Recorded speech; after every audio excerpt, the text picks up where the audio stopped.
Well, hello, Michael here.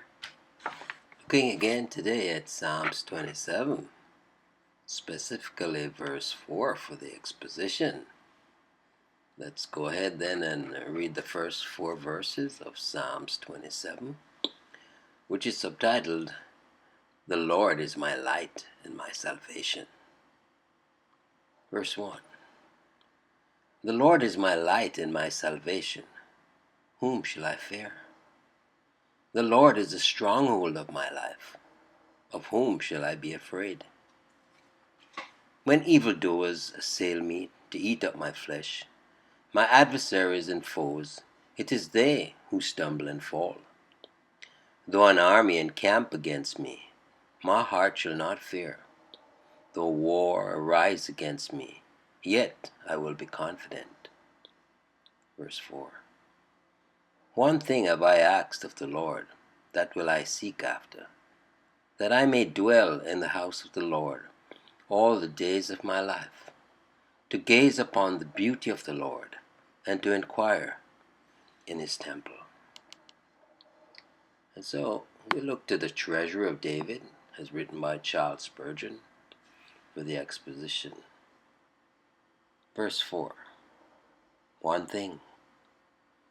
Divided aims tend to distraction, weakness, disappointment. The man of one book is eminent. The man of one pursuit is successful. Let all our affections be bound up in one affection, and that affection set upon heavenly things. Have I desired? What we cannot at once attain, it is well to desire. God judges us very much by the desire of our hearts.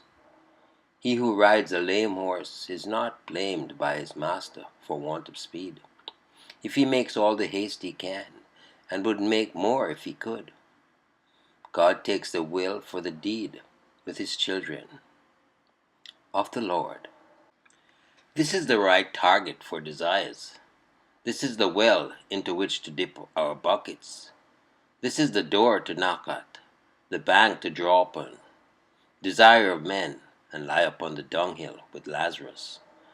Desire of the Lord, and to be carried off angels into Abraham's bosom. Our desires of the Lord should be sanctified, humble, constant, submissive, fervent, and it is well if, as with the psalmist, they are all molten into one mass. Under David's painful circumstances, we might have expected him to desire repose, safety, and 1,000 other good things. But no, he has set his heart on the pearl and leaves the rest. That will I seek after.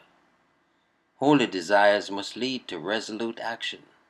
The old proverb says, wishers and widows are never good housekeepers, and wishing never fills a sack.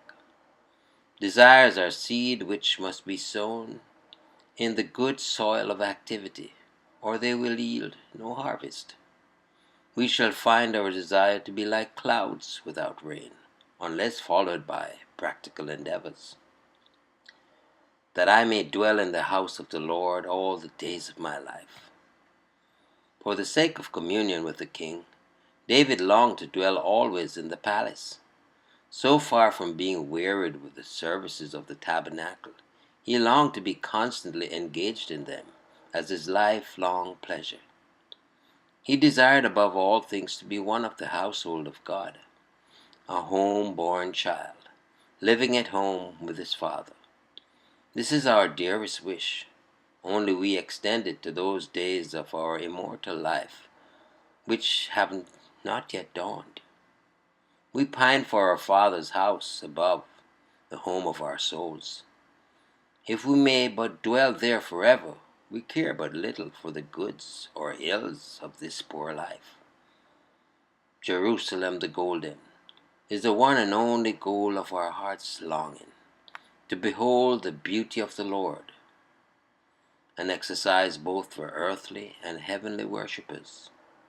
We must not enter the assemblies of the saints in order to see and be seen, or merely to hear the minister.